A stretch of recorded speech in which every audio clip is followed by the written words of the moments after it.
Berusaha menabung dan menyimpan uang memang tidak selalu mudah. Terkadang, kita tetap gagal menabung meski sudah menekan pengeluaran.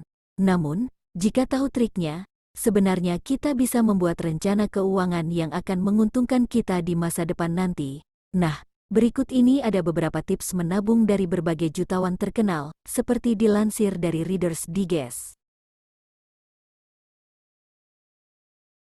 Menurut pemilik Dallas Mavericks, Mark Cuban, kartu kredit adalah investasi buruk karena suku bunganya yang tinggi.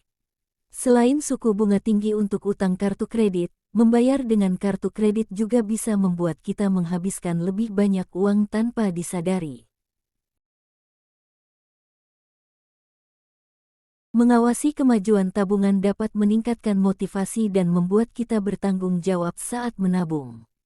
Bahkan, pendiri Microsoft Bill Gates membagikan sebuah tip bermakna sama dalam surat tahunan 2013 untuk Bill and Melinda Gates Foundation.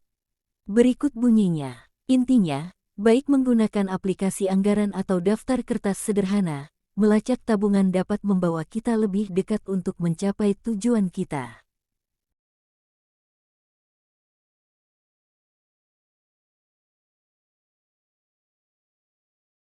Habiskan uang untuk pasien kita, bukan yang lainnya. Itulah mantra yang membantu pengacara dan coach kekayaan Adeola Omole mengubah hutang $70.000 AS-nya menjadi kekayaan bersih 7 digit dalam waktu kurang dari 3 tahun.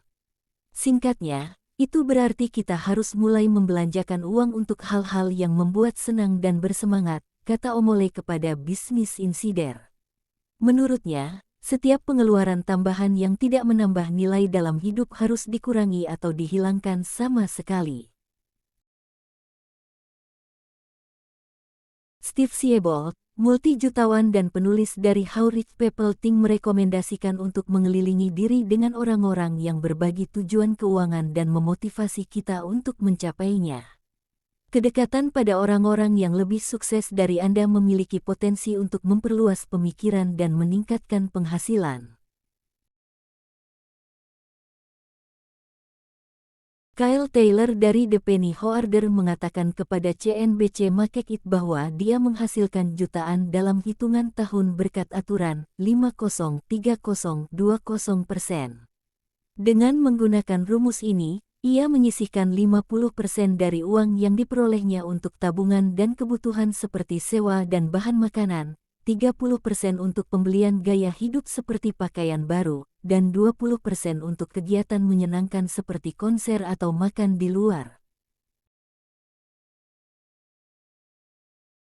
Menurut Corley, jutawan mandiri selalu memastikan untuk menghindari pemborosan agar sesuai dengan peningkatan pendapatan mereka. Jadi, ketika keinginan untuk membelanjakan uang muncul, fokuslah untuk menyimpannya ke dalam tabungan dan investasi yang nilainya tumbuh.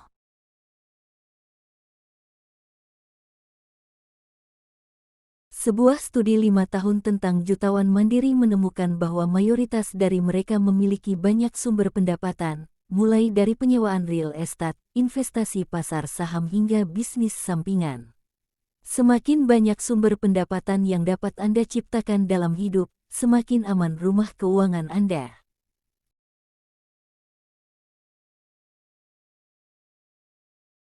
Memang sulit, pasalnya, jika tidak melakukannya, akan ada ketegangan, dan jika melakukannya, kita mungkin tidak akan pernah mendapatkan kembali uang yang kita pinjamkan dan mendapati diri membenci sahabat atau keluarga. Anda akan kehilangan teman dan uang Anda, padahal Anda bukan bank, kata Bah. Selain itu, meminjamkan uang pada teman dan keluarga akan membuat kita sulit menetapkan batasan pembayaran apalagi menagihnya. Menginvestasikan uang memang penting. Namun menurut Tucker Hughes yang menjadi miliuner di umur 22 tahun, investasi terpenting adalah investasi untuk diri sendiri. Membaca setidaknya 30 menit sehari, belajar bahasa asing, dengarkan podcast yang relevan saat mengemudi, dan cari mentor yang baik adalah investasi, tulisnya dalam unggahan di blognya. Mungkin kedengarannya klise, tapi tidak pernah menyerah adalah jenis pola pikir yang akan membuat kita tetap maju. Apapun yang terjadi, Tidak peduli berapa kali Anda gagal, selama Anda bangkit dan mencoba lagi, Anda tidak akan kalah.